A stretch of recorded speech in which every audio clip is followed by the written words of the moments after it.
Hello friends, today we are going to cook this tasty chutney. For that we need badam, chili, garlic, onion, tomato.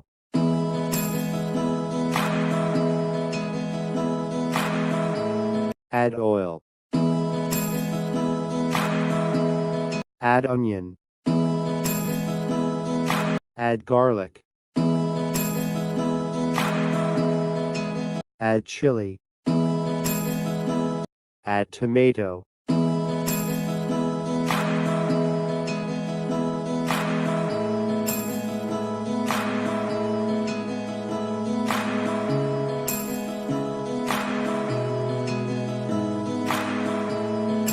Add badam.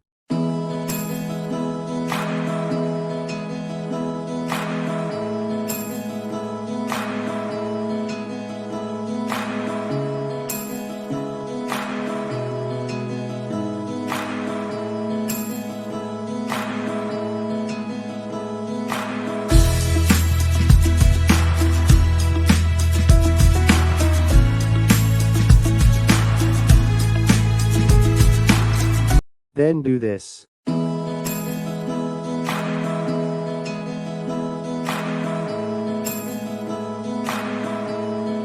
Now it is ready to eat.